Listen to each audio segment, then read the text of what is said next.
Hello friends, বাঙালির নানা স্বাদে আপনাদের সবাইকে স্বাগত। আজ আমি রুটি দিয়ে খাওয়ার মতন দুর্দান্ত স্বাদের ডিমের কারির রেসিপি নিয়ে আপনাদের সামনে হাজির হয়েছি। ঘরে থাকা উপকরণ দিয়ে যে কেউ খুবই সহজে আর কম সময় এই কারিটা তৈরি করে নিতে পারে। রুটি পরোটা ছাড়াও ভাত দিয়েও খেতে কিন্তু ভীষণই ভালো লাগে। দেখে নেওয়া যাক আজকে আমার রেসিপি। ডিমের কারি করার জন্য আমি 4 পিস ডিম আগে থেকে সেদ্ধ করে খোসা ছাড়িয়ে নিয়ে নিয়েছি। আপনারা আপনাদের প্রয়োজন মতন ডিমটা এখানে নিয়ে নিতে পারেন। এবার ডিমটার মধ্যে আমি একটু কাট দিয়ে নেব। আমি এখানে আরে কাট দিয়ে নিচ্ছি। আপনারা আপনাদের পছন্দ মতন যেরকম ইচ্ছে সেভাবে করে কাট দিয়ে নিতে পারেন। আমি এইভাবে করেই বাকি ডিমগুলো তো কাট দিয়ে নেব। সব ডিম এখানে কাট দেওয়া হয়ে গেছে। এবার রান্নাটা করে নেব। গ্যাসে ফ্রাই প্যান গরম হতে বসিয়ে দিয়েছিলাম। দিয়ে দিলাম 3 টেবিল চামচ সর্ষের তেল।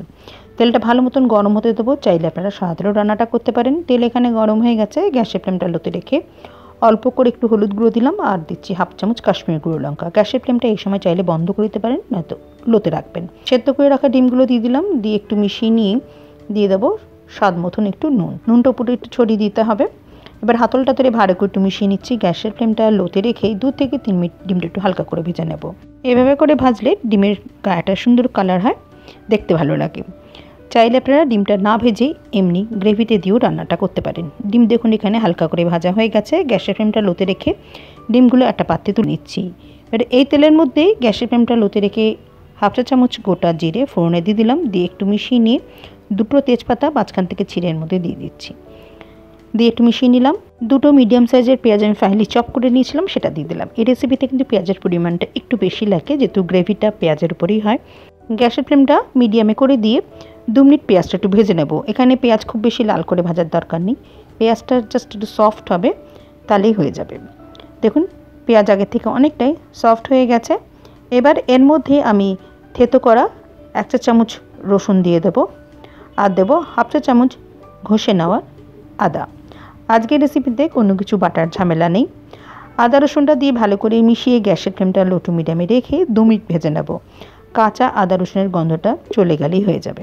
দিয়ে দিচ্ছি 3টে কাঁচা লঙ্কা কুচি। ঝালটা আপনারা আপনাদের স্বাদ অনুযায়ী দেবেন। চাইলে আপনারা কাঁচা লঙ্কা ছাড়া শুকনো লঙ্কার গুঁড়ো দিয়েও রান্নাটা করতে পারেন। কাঁচা লঙ্কাটা দিয়ে 2 মিনিট ভেজে নেব। গ্যাসের ফ্লেমটা কিন্তু লোতেই আছে। কাঁচা লঙ্কা ভাজা হয়ে গেছে। এবার একটা মিডিয়াম সাইজের টমেটো আমি গ্রেট করে রেখেছিলাম, সেটা দিয়ে দিলাম। গ্যাসের ফ্লেমটা লোতে রেখেই টমেটোটা দিতে হবে। এবার এর মধ্যে কিছু গুঁড়ো মশলা দেব। এই রেসিপিতে টমেটোটা গ্রেট করে বা পেস্ট করে দিলে ভালো হয়। দিয়ে দিলাম 1.5 চা চামচ ধনের গুঁড়ো। আমি জিরের গুঁড়ো ব্যবহার করছি না। 1 চা চামচ দিচ্ছি হলুদ গুঁড়ো, এটা যদি বড় চামচ আমি টেবিল চামচে হাফ দিলাম। আর দিচ্ছি 1/2 চা চামচ কাশ্মীরি গুঁড়ো লঙ্কা। এটা সুন্দর কালার হবে, টেস্ট হবে। যদি আপনারা দিতে না চান নাও দিতে পারেন। দিয়ে দিলাম অল্প করে একটু নুন।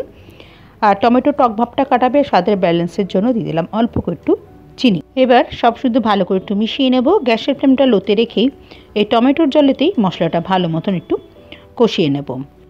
এখানে মশলাটা শুকিয়ে গেছে। টমেটোর বাটিটা ধুয়ে অল্প করে একটু জল দিয়ে দিলাম। জলটা দিয়ে ভালো করে মিশিয়ে নিয়ে গ্যাসের ফ্লেমটা একদম লোতে করে দিয়ে ঢাকা দিয়ে 2 মিনিট মশলা একটু কষতে দেবো। এবার করে ঢাকা চাপা দিয়ে যদি মশলাটা কষান, তাহলে টমেটোর সঙ্গে মশলাটা ভালো মতন কষেও যাবে আর পেঁয়াজটা অনেকটা সফট হয়ে যাবে।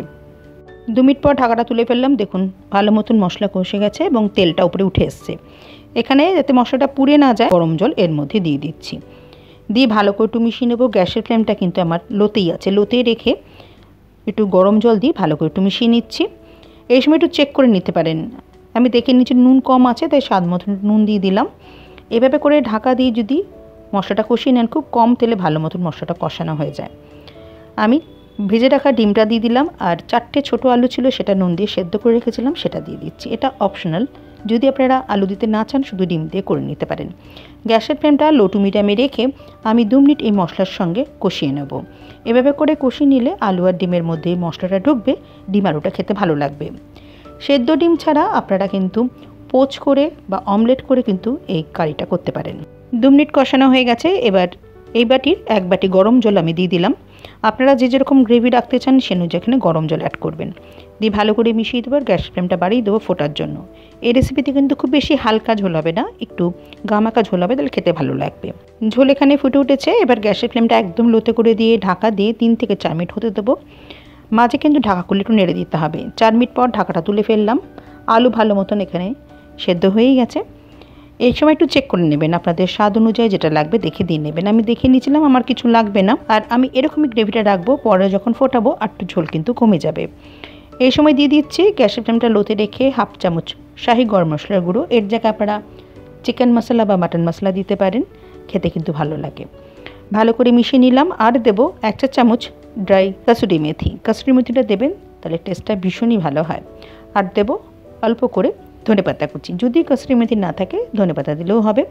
আর ধনেপাতা আর কাসুরি মেথি যদি দিতে না চান তাহলে ঘি গরম মশলা দিয়েও কিন্তু করতে পারেন, খেতে বেশ ভালোই লাগে।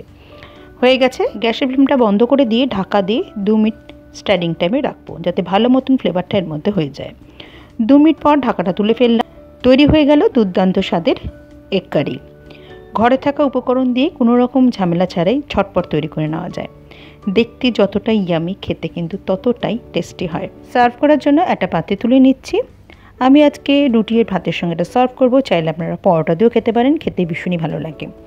আজকে আমার রেসিপি ভালো লেগে থাকলে লাইক করে সবার সাথে শেয়ার করার অনুরোধ রইল। আমার চ্যানেলটা সাবস্ক্রাইব করে দেবেন, পাশে থাকা বেল আইকনটা প্রেস করে দেবেন নোটিফিকেশান পাওয়ার জন্য।